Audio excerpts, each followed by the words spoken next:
Hey guys, and welcome to another video, and welcome to episode 10 of my F1 2019 career mode. So today it's going to be the Austrian Grand Prix, round 9 sorry, of the career mode. So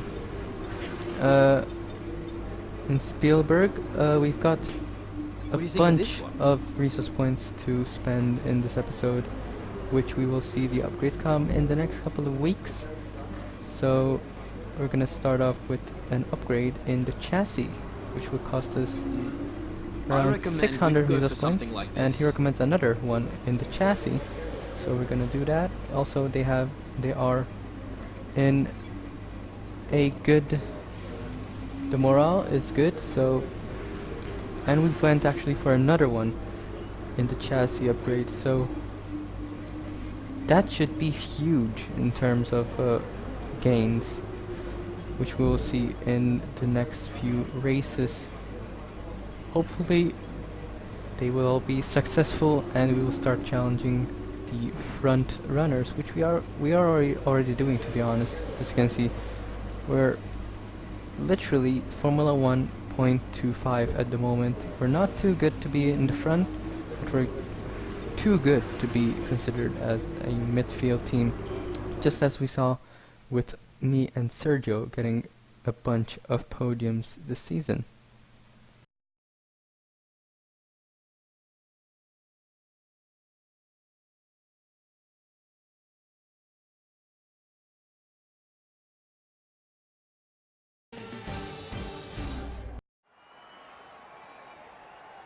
Practice is beginning here in Spielberg, marking the start of the Austrian Grand Prix.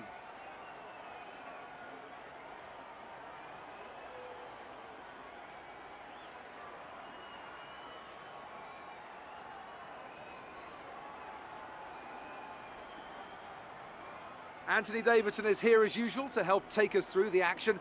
And Ants, I've seen some questions on social media and other places about this current crop of F1 cars and why they're so much faster now, despite being significantly heavier than the previous generations of machines. Take us through that one. I'd be happy to, Crofty. And simply put, it's a matter of grip. Now, that comes from two sources. You have what we call mechanical grip, which comes from the surface of the tyre sticking to the road. And these tyres are significantly wider now when compared to previous years, so they have the potential for more mechanical grip. Then you have the downforce, of course, which pushes the car into the road as the air moves over it, thus generating grip. And these cars have about 20% more downforce, which is more than enough to overcome the added weight.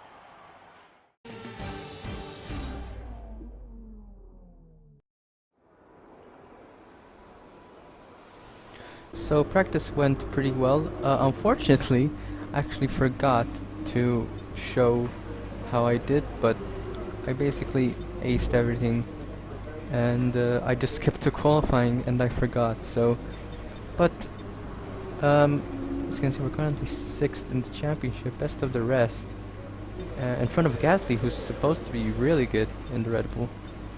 But yeah, without further ado, let's go to qualifying.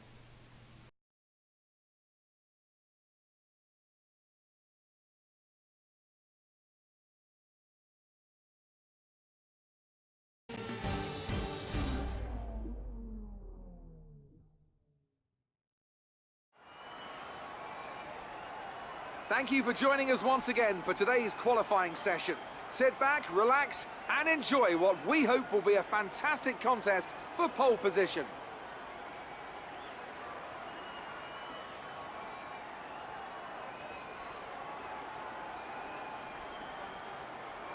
So, could be a tasty one today then, Ants. We've got all the ingredients, that's for sure. Treacherous conditions, an ever-changing racetrack, and one or two cars just behind the pace setters who maybe, just maybe, fancy a bit of an upset after a good performance from them in free practice. And the question has to be, of course, what is that circuit going to look like in 10 to 15 minutes from now? If you think the rain's going to get worse, then you have to be straight out when the lights go green to find whatever grip you can. But if it eases off, then you're better off waiting, saving the tyres, and going out at the perfect moment. The other thing that comes with these conditions? Traffic, and the lack of visibility that comes from sitting in the spray. It's going to be a constant problem, and I expect to see a lot of frustrated drivers with ruined laps out there today.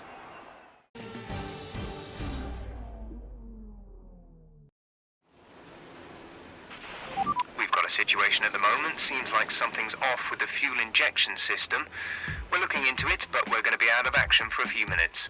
So we start off qualifying not in a good way, but eventually we went out, and this is our first run in the session, and we have spun it into turn 1. That's I think that's our first ever spin in this career mode. Not sure, but we went our first lap, and that is P9.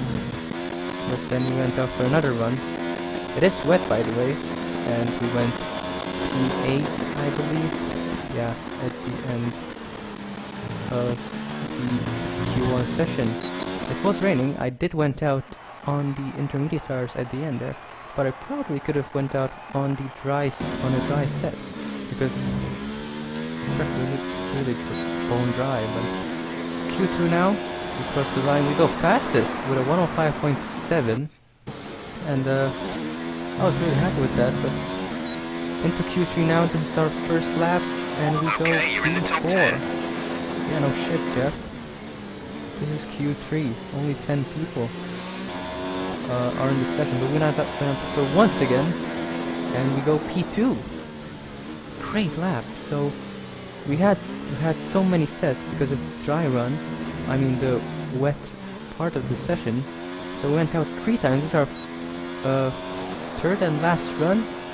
We're currently P5. Do we improve? We're very happy with that position. Well done. Oh, just P5, eh? To be honest, I was quite disappointed because We're all ready for we were tomorrow's race, leading. but before we begin, let's have a Q2 quick we look finished at those who will first. be fronting the I don't grid. know how. Hamilton, Bottas, and Max Verstappen. Apparently Goodbye for Leclerc now didn't then, make but it through. We're really just getting started. Make sure to join us again In, for Lights Out Q2. tomorrow. But yeah, let's go to the race now. Good afternoon and welcome to Spielberg, and to a circuit that in one form or another has held every Austrian Grand Prix in the championship, except the very first back in 1964. It was at this race that John Watson lost a bet and his beard when he took Team Penske's only F1 victory in 1976. If anything, the stakes are even higher today, with 25 points available for victory and a crucial advantage in the championship fight. It's one of the shortest laps on the calendar today then, with 7 rights and just 3 lefts, making up the 10 corners of this high-speed circuit. Turn 2 is barely a corner at all. They'll be flat out through there, a left-hand kink into the uphill braking zone of Turn 3. Turns 1, 3 and 4 are all potential opportunities to overtake. Alongside me once again for coverage of today's race, it's none other than the great Anthony Davidson. Now, I want to ask you about Lando Norris. They're still relatively new to a sport which does have a high learning curve and, of course, little tolerance for mistakes. And this is something that has ended the career of many a young driver, as that leap up to Formula One proves to be too much. But luckily in this case, I'd say they're doing a good solid job, and the risk the team took in signing them is definitely starting to pay off. Off the back of a fantastic qualifying session, it's time to see how our starting grid looks for today's race. An immense lap from Lewis Hamilton yesterday puts him on pole position, and it's Valtteri Bottas that completes the front row. Looking at the rest of today's grid, we have Verstappen, Vettel, Anderson and Perez, Gasly, Butler, Norris and Nico Hülkenberg, Leclerc, Weber, Antonio Giovinazzi and Albon, Ricciardo, Russell, Kimi Raikkonen and Robert Kubica, Grosjean and Daniel Kvyat completes the grid. And with lights out just moments away, it's time to go down to the track.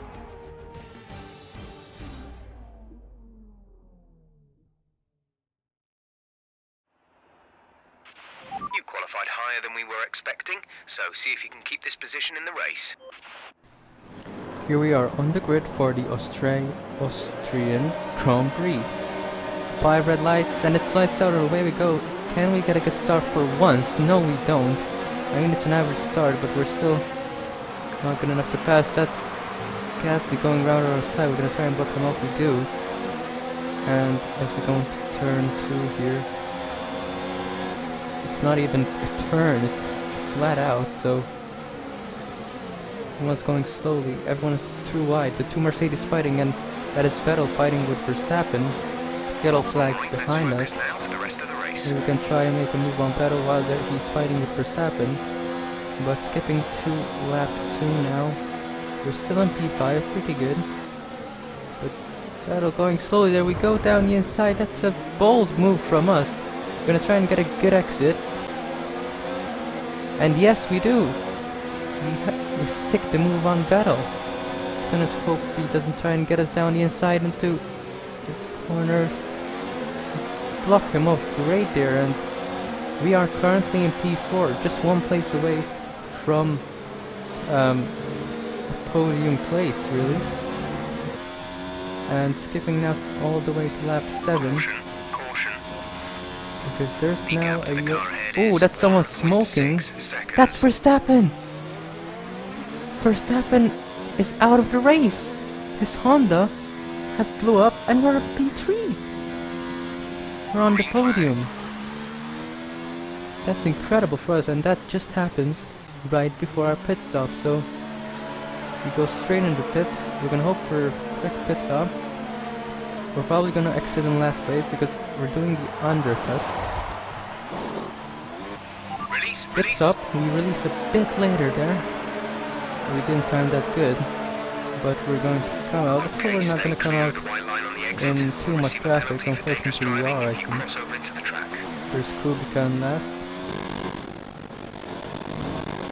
And skipping now to lap 11. Everyone nice. This is the last lap everyone's going to make their pit stops. And we go purple. Let's hope we're going to stay purple, so we can get some extra points by the end of the race. But we're in P3. We're still P3. This is the last lap of the race. We still have the fastest lap of the race. But we're gonna come home. Bottas wins the race. We absolutely do not care. We're gonna come home to finish P3. Good job, you did really well. Super driving.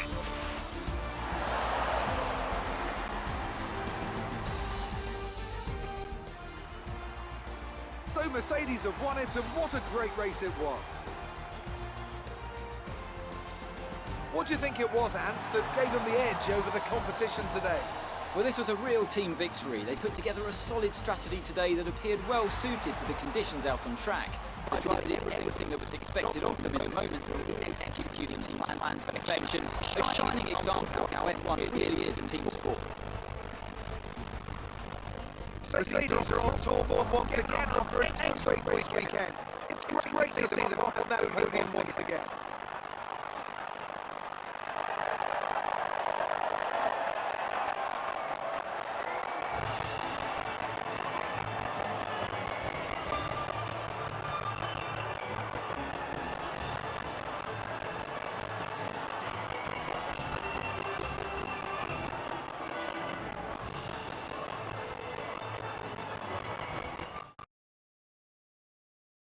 And now let's take a look at the driver's standings. Charles Leclerc, currently leading the championship standings, extends his lead even further with this result. Some amazing talent out on the track today. But Anthony, who would you pick as your driver of the day? Well, my driver of the day has to be Charles Leclerc. He was unstoppable out on the track today, weaving through the competition with ease. Let's move on to the constructors. It was a tough race for our championship leaders who lose ground at the top of the table. I'm equal parts exhausted and elated with this weekend of Formula One. Be sure to join us for the next one. Good day today. Let's have your take on it. You must be thrilled to be up on the podium.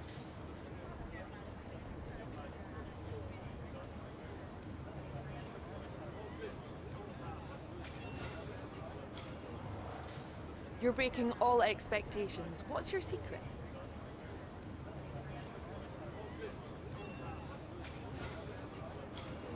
Great. Well, that's everything. So that was it. That was the Austrian Grand Prix round 9 of the championship. Almost halfway into the season. Well, we are really halfway now because race 10 is going to come up soon. And we are beating our teammate pretty well. 5 out of 5 there in this weekend. And we do not have a rival there. I think we're gonna have to choose another one because we beat Ricardo there already. So got a couple more resource points. We have 1.4k now. Teams are continuing their interest in us. Fantastic podium. Well done. Emma's happy. Keep pushing That's like good this to for the see. rest of the season. And yeah, we're gonna choose a rival now. Looks like one of your rivals has also been invited to a historical event. This could be a good opportunity to play up your rivalry for the press and expand your reputation. Yeah, I think you guys noticed that I don't do the invitational events. They're just a waste of time in my opinion. And well, classic cars are just nothing new. Not so impressive really. They're just there for fun. But in the end there we choose Devin Butler to be our rival, which gives us also, I don't know what that is, but I think it's 10% boost in reputation. So if I'm correct, we're gonna get 24. But if you did enjoy this video guys, don't forget to leave a like, subscribe for more, and I'll see you in the next one. Bye guys.